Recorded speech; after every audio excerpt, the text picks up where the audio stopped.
Friends, देखो the Hind में आपका स्वागत है। देखो यार, आज जो मैं ये बात करने वाला हूँ, ये बात मतलब बहुत ही अपने आप में एक दुख भरी है। ठीक है कि लोग जा रहे हैं दर्शन करने के लिए, है ना। अब दर्शन करने के लिए लोग जा रहे हो, कहीं वहाँ पर ऐसी भगदड़ टाइप की हो जाए और कहीं मौत हो जाए, तो ये देखो ये कितना ज़्यादा दुखद नहीं है।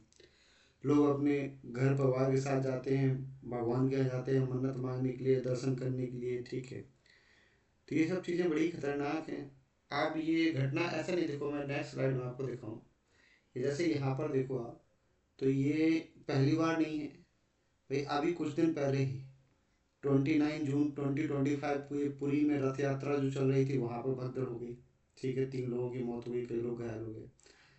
फिर उसके पहले 3 मई की हम बात करें, गोवा में एक मंदिर में कोई फेस्टिवल टाइप का चल रहा था, वहाँ पर भी भगदड़ मच गई, 6 लोगों की फिर मौत हो गई।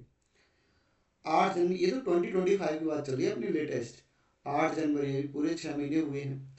8 जनवरी की बात करें, तिरुपति में भगदड़ हो गई, फिर 6 लोगों की मौत हो गई, 20 से ज़्यादा घायल हो गए। और ये तो एक चीज़ बता, ये आंकड़े देखे जाएं तो हम इनको ज़्यादा सच भी नहीं मान सकते।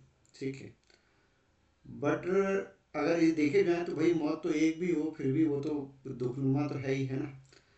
इसके बाद 12 अगस्त, 12 अगस्त 2024 में बिहार के जहानाबाद में बाबा सिद्धनाथ मंदिर में भगदड़ मच गई, 7 लोगों की फिर मौत हो गई। 2 जुलाई 2024 को, 2 जुलाई 20, उत्तर प्रदेश के हाथरस में स्वयंभू बाबा भोलेनाथ के सत्संग में भगदड़ मच गई। यहाँ पर तो बहुत खतरनाक, 121 से ज़्यादा लोगों की मौत हो गई, देख रहे हो आप।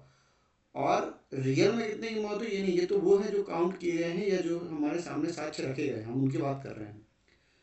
31 मार्च 2023, इंदौर के बालेश्वर में मंदिर में ओवरलोड स्लैब ढहने से 36 लोगों की मौत हो गई। ठीक है, अब जैसे अब यहाँ पर बता रहे हैं, अधिकारी बता रहे हैं कि भाई ये जो भगदड़ है ये अफवाह थी, वो अफवाह, बट लेकिन अफवाह के चलते यहाँ पर भगदड़ मच गई। ठीक है, कोई यहाँ पर करंट अरेंट जैसा फैलाने का कोई प्रमाण मिला नहीं।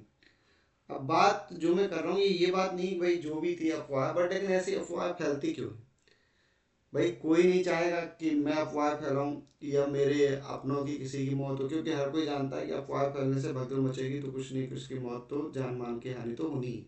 ठीक है, तो कौन इसकी रिस्पॉन्सिबिलिटी लेगा भाई। बाद में तो ठीक है, चेकिंग हो जाती है ये वो, जैसे मैं कई जगह मंदिर में गया हूँ। अब मैं बात करूँ, इंदौर के पास ओमकारेश्वर मंदिर है, वहाँ पर भयानक भीड़ लगती है। ठीक है, और अगर मैं पुलिस व्यवस्था की बात करूँ तो वहाँ पर पुलिस व्यवस्था के नाम पर ये समझ लीजिए कुछ भी नहीं है। ठीक है, आप कह सकते हो जीरो, मतलब प्रशासन की तरफ से वहाँ पे देख रेख की जा रही है। अब वहाँ पर भी अचानक से भगदड़ मच जाए तो कितने लोगों की मौत नहीं होगी। तो भाई मेरा ये कहना है कि प्रशासन कब ध्यान देगा इस चीज़ पे। ठीक है, और ऐसी चीज़ें तो खतरनाक है भाई, आपने देखा होगा भाई, प्रयागराज में कुंभ चल रहा था, वहाँ पर भी भगदड़ मच गई, बहुत से लोगों की मौत हो गई। तो ऐसा नहीं, देखो ये कोई जो इंसान है जो ये मर रहे हैं, ये कोई ऐसा नहीं है कि बस जनता है जो होना है होने दो। भाई किसी ना किसी को तो रिस्पॉन्सिबिलिटी लेनी पड़ेगी इस चीज़ की, है ना। और हम प्रोएक्टिव होना चाहिए हमें हर चीज़ के लिए। जब हमें पता है कि अक्सर मंदिरों वगैरह में भगदड़ हो जाती है, तो उसके लिए प्रोएक्टिव, ठीक है, चीज़ों को इस तरीके से मैनेज करें। भाई बाद में तो ठीक है, आम हमने हमारे प्राइम मिनिस्टर मोदी जी ने और वहाँ के जो उत्तराखंड के मुख्यमंत्री हैं उन्होंने शोक जता दिया, वो ठीक है। बट लेकिन प्रोएक्टिव क्यों नहीं है। भाई प्रशासन को हमेशा प्रोएक्टिव होना चाहिए ऐसी जगह पे, ताकि भगदड़ हो ही ना।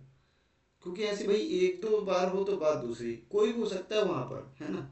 अब जो वीवीआईपी है वो तो अपना वीवीआईपी से चले गए, ठीक है, जो भी उन्होंने दर्शन कर, बट जो यहाँ पर नॉर्मल इंसान है उनकी भी तो जिंदगी, वही उन्हीं के वोटों से सरकार बनती है, उन्हीं से सब कुछ चल रहा है ना।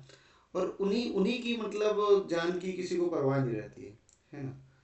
तो ये सब चीज़ें नहीं होनी चाहिए। मेरा बस यही कहना था कि इस पे हमें ध्यान देना चाहिए, क्योंकि हाल फिलहाल में जो ये घटनाएं हो रही हैं, भाई ये क्यों हो रही हैं, क्या रीज़न है, ये तो भाई प्रशासन ही जाने, वही देखे। बट लेकिन है ये बड़ी दुख भरी घटना है, और ये देख के दुख लगता है, रियल में दुख लगता है। ठीक है, ऐसे हो तो फिर तो लोग दर्शन करने ही जाना छोड़ दें, मंदिर जाने ही छोड़ दें, क्योंकि अक्सर कहीं ना कहीं भगदड़ हो जाए तो भाई इस चीज़ की रिस्पॉन्सिबिलिटी लेनी चाहिए, है ना। और जो हमारे यहाँ पर मंदिर हैं या जो भी है उनका भी भाई गवर्नमेंट की रिस्पॉन्सिबिलिटी है कि वहाँ पर चीज़ों को ध्यान रखें, चीज़ें मिसमैनेजमेंट ना हो पाए वहाँ पर। ठीक है, तो बस यही कहना चाहूँगा मैं आज। Thank you.